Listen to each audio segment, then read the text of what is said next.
Today we're going to talk about me quitting smoking and how it was freaking hard to do.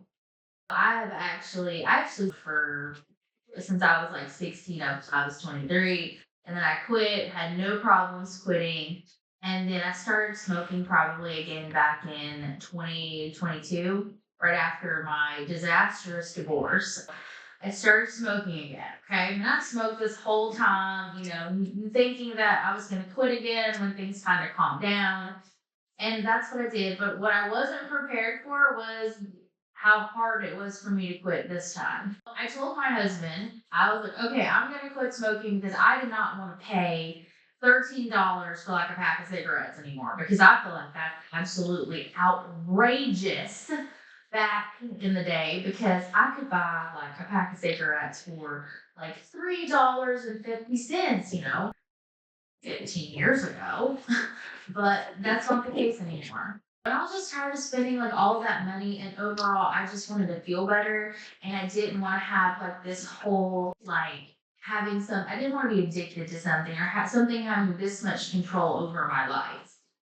I picked a day in October and I decided that I was going to quit. So the day that I was going to quit, I woke up and I kept telling myself, I'm not going to smoke today. I'm not going to smoke today. I'm not going to smoke today.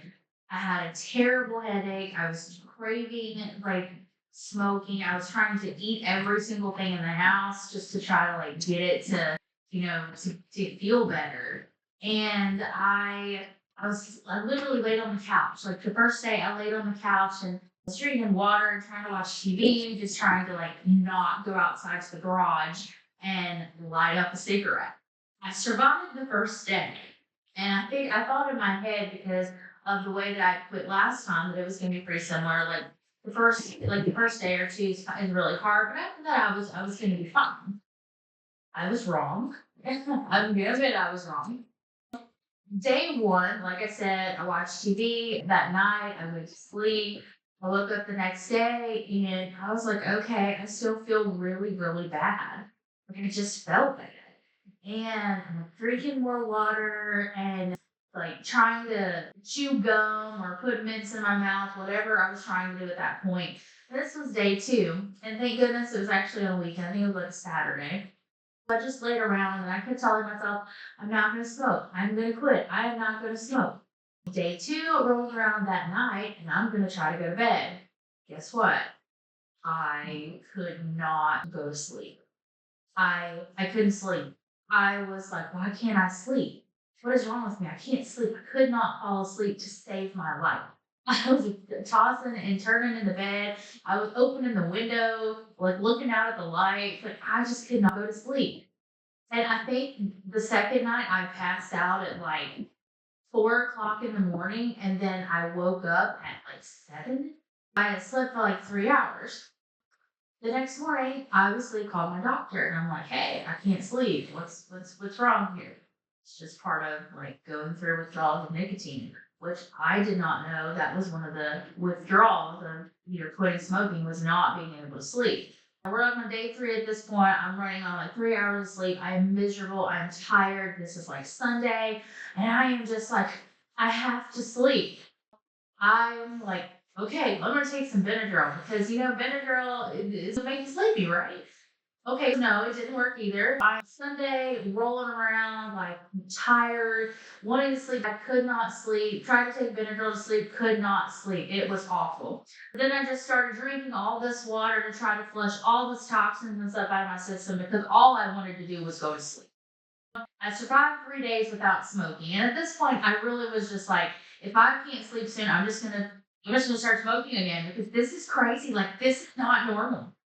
Around day four, I did not really sleep, but I went to bed on day three, and then I kind of did the thing where I was tossing around, but I didn't really sleep because my brain was going 200 miles a minute, and I couldn't relax. And I think I might have slept, but not very long. Rolled into day four. Day four rolls around, and I'm like, okay, how much longer is this going to last?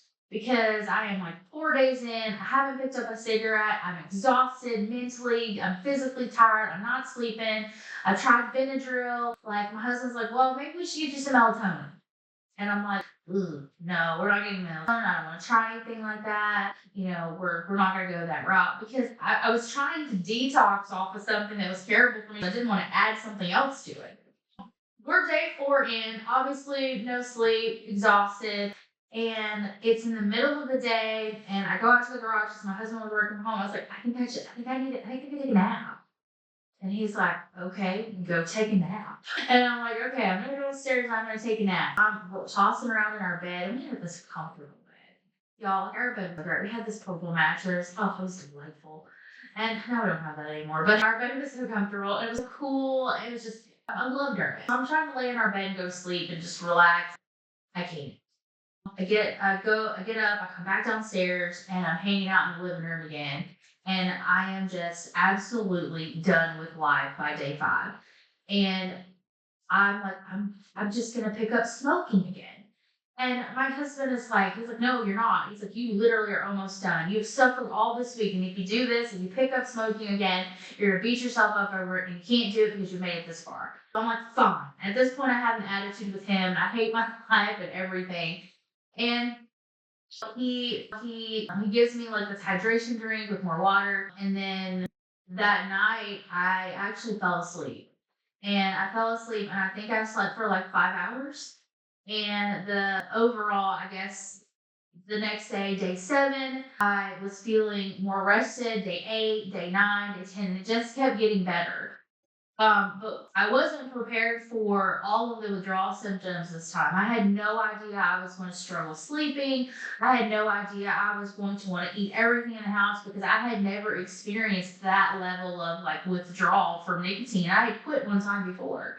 And if you're out there and you are struggling and you do want to quit smoking and you've been smoking for a while, and I just want to tell you that I know what it feels like. It really is. It's one of the hardest things you will ever do for the first 7 days.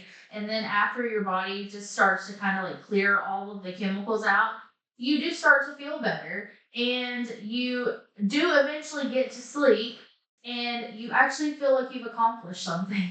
But my recommendations, if you don't smoke, don't start.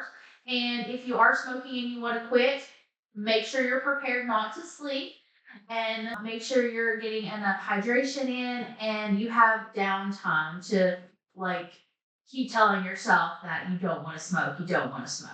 I've now been quit since October of 2024. I am, let's see, we're in May, almost June. February, March, April, May, June, about 7 months, 7 or 8 months at this point. And overall, my lungs have improved. I don't have any problems sleeping. I actually just go up to bed, cuddle up to my husband because he's warm, and I just fall asleep pretty quickly now. And I can go for walks and not feel like I'm gonna die. And I can like just I breathe better. Overall oxygen levels have came up quite a bit. So if you are struggling with something like this, obviously there's a lot of resources out there that can help you. This is just my personal experience with it. And I'm rooting for you if I am rooting for you if you really want to quit, because I truthfully know how hard it can be.